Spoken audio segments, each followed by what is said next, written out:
Today I want to go over the most unique laptop and one that I'll be using for many years to come.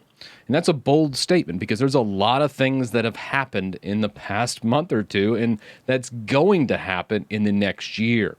I'm obviously talking about Apple M1 today. That's probably has all the videos on YouTube and everything, but I did not go buy a MacBook. And the other thing is AMD Ryzen chips. Everyone's buying them. They're fantastic desktop. I have a 5000 series as my main daily driver that I'm running Linux on, and I couldn't be happier. But when it comes to mobile and laptops, I've always had this love-hate relationship. More hate than love, because a lot of times I found myself wanting to be at a desktop. And that's because a lot of mobile laptops are very limited. You can't do much with them. And there's not much you can tack on or add to them. Well, this laptop I can do a lot with. I actually got sent this from Kubuntu Focus. So it's actually a Linux laptop. But before you click off this video, I have Windows running on it, I have Mac OS running on it, and of course, I am leaving the stock Kubuntu Linux on here. There's a lot to unpack in this video. There's timestamps below. Click around where you want to go to, but buckle up because there's a lot of things to show. I have hardware where I've actually pulled this thing apart and added an extra drive, so I have multiple hard drives in this. There's multiple graphics cards in this to where there's the integrated and a 2080 Super. And then on top of that, we have virtualization. And even on top of all of that, we have just an amazing assortment of tools and scripts that have been done to the actual Linux that have been modified by this team that created it that is just impressed the hell out of me. So with all that said, let's first start with the hardware aspect. We're going to go from hardware into the software and really show what's made up. And then I'm going to show some unique software features and then probably put a little teaser out there for a future video, which I'm just going to tell you now. It's going to be PCI pass-through on a laptop, which is kind of crazy. And I really want to utilize that 2080 Super even more so than I'm doing today. But with that said, let's get into it. Now here is the hardware setup I am running right now. You can see the new Kubuntu Focus on the left-hand side here, but I wanted to go over the specs and just kind of overlay those real fast. This is using an i7 10th gen 8-core 16-thread processor. Now with the GPU, you have a choice between a 2060, a 27, or a 2080, and then you also have the integrated graphics, which is just a 630 Intel. On the graphics side of things, look at the back side here. You will see it can connect up to 3 monitors directly into it using the HDMI, the display port, and then also the Thunderbolt 3 port as well. Now moving on past that, you have just the standardized storage. The NVMe was very well done. It's a Samsung Evo Plus that was in here. I added a second drive, which I'm going to go ahead and show you that real fast. As you see, working on this thing was super easy. So happy. I can't tell you the last time I had a laptop that I could rip it apart, replace the stuff with it. I could tell, hey, this was using Crucial memory, not some cheap knockoff, and all of it was good parts in it. Now, as far as the battery, it did have a very long battery life. I actually got over the marketed rate of 7 hours as long as I was using Linux. Linux actually shuts down the dedicated GPU and runs around 7 to 8 watts. So I was able to squeeze between 7 and 8 hours out of this. It was absolutely amazing. Now, it also has a lot of security based on this as well.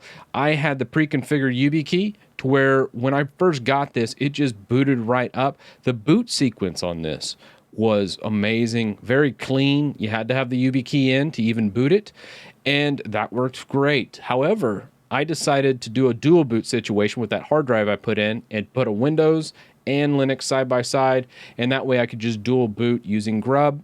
I set that up and had no issue. So I can run Windows and Linux both on this laptop, which is absolutely phenomenal.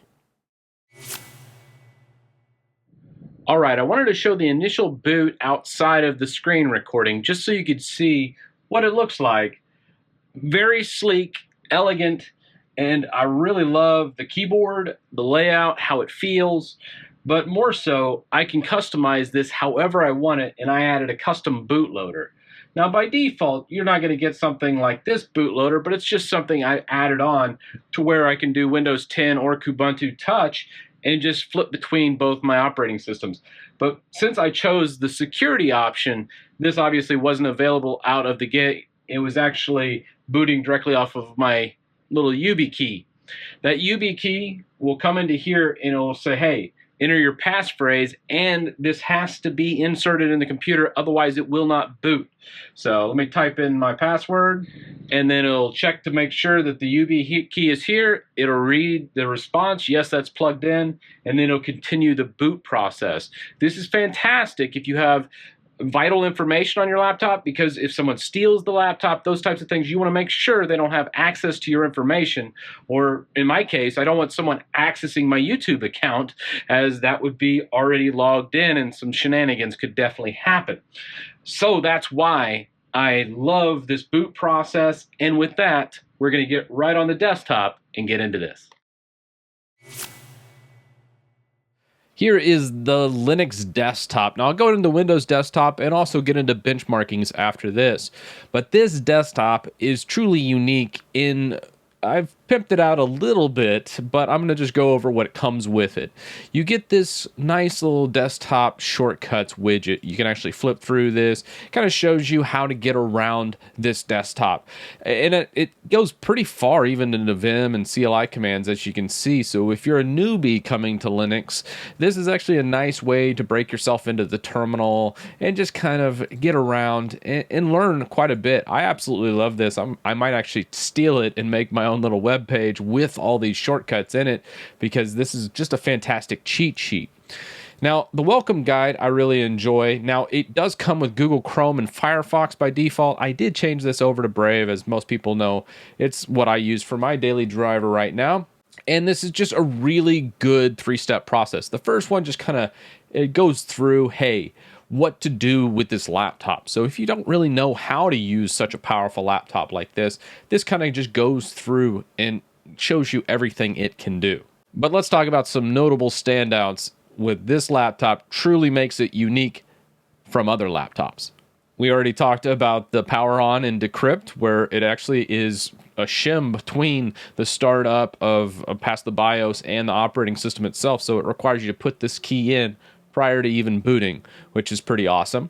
It does have very simple account setups. If you've ever used any kind of Ubuntu distribution before, very similar. And it does come with something called InSync, where it can do Google Drive, Dropbox, and then also OneDrive as well, all just kind of in one spot, which is great.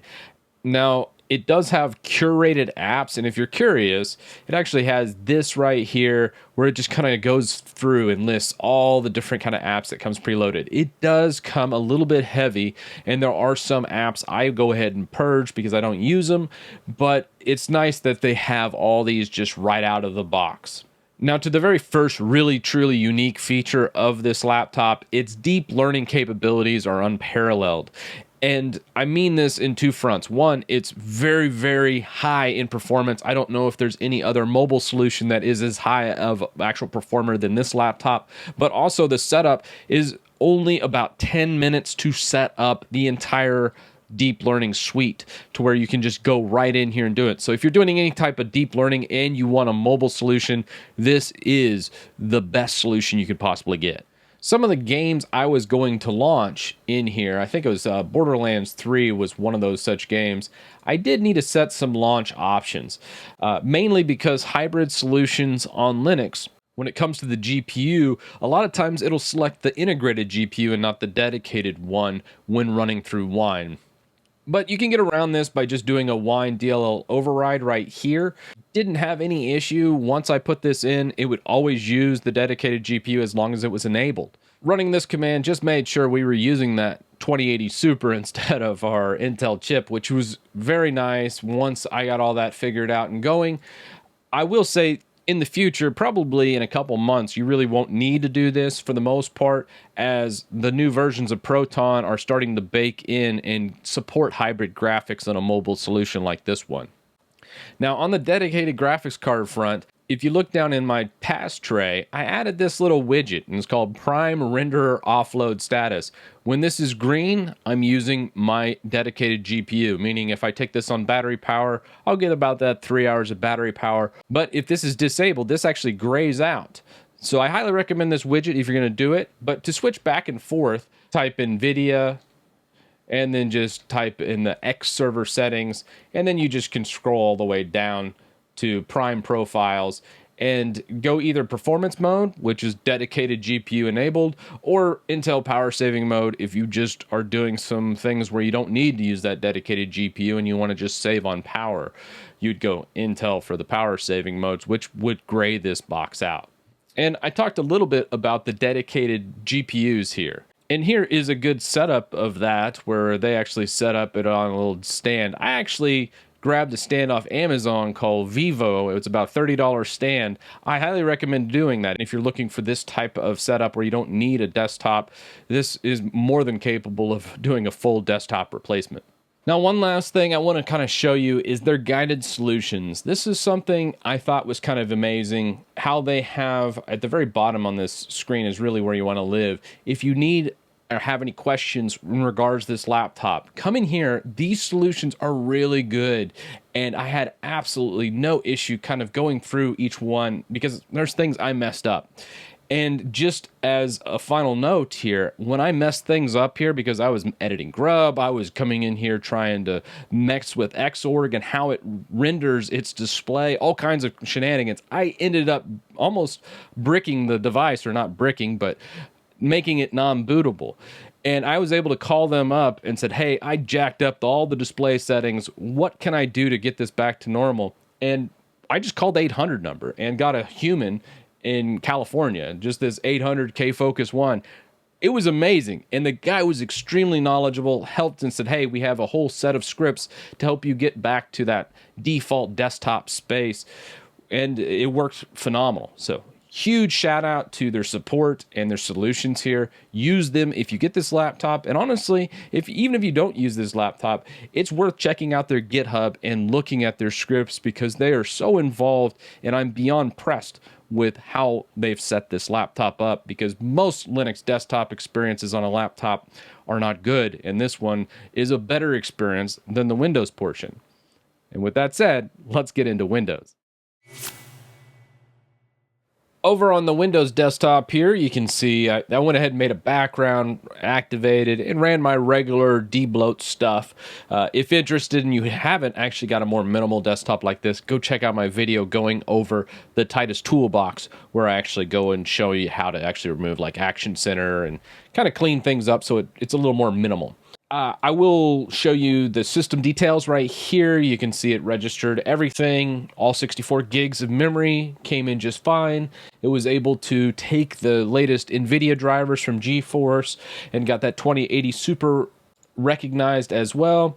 Going over into Device Manager, I was able to load everything. It did not pull in stuff automatically. I could definitely tell they had some specific software to where Windows Update wasn't able to recognize everything right out of the gate.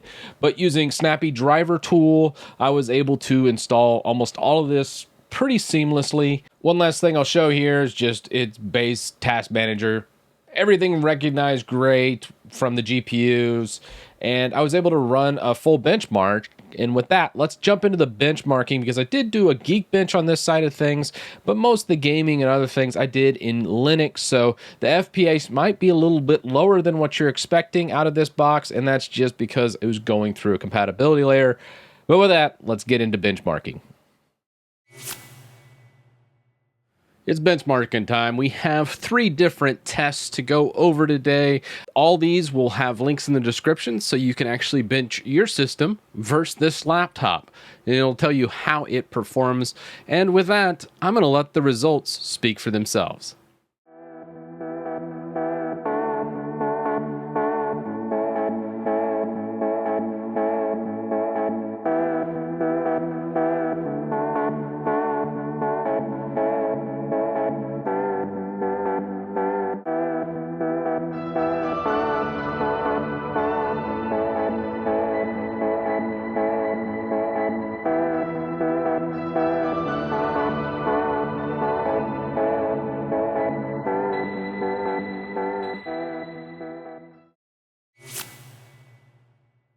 some closing thoughts here with this laptop. One, I love it.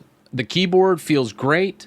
I'm going to be using it all the time for any time I'm mobile. If I'm outside of the studio, or even if I'm in the studio and I just need something from my laptop, this will be my daily driver. It's very good. It performs extremely well. Now, I want to just leave you with this thought. A lot of people are all about AMD these days, and I get it. But AMD is not as good as Intel in the mobile space just yet. Now, in a year, I bet I'm going to be saying something different. But as of today, look at this graph. It tells you that they still have some catch up to do with the 5000 series, and I believe they will catch up. But AMD has been notoriously shaky in the mobile realm. Any AMD laptop I've ever owned, I have not liked. And I really hope that changes, and I think it will change. But as of today, if you're buying a laptop, you're better off going with Intel. And also, I wanted to ask you, what do you think of the new layout, the new studio? It happened right in the middle of actually filming this. I did a lot of it pre-recorded, and then I had to stop because I wanted to finish out my benchmarking and other things, and this has taken a couple weeks to make. And I decided to take a couple days and build all this out. What do you think? You like it? I just had to do something. The black tiles was killing me. Felt like I was in a dungeon, and it just feels so much lighter, and I just feel great in here. Enough rambling. I got to get out of here. So again, let me know your thoughts down in the comments, and I'll see you in the next one.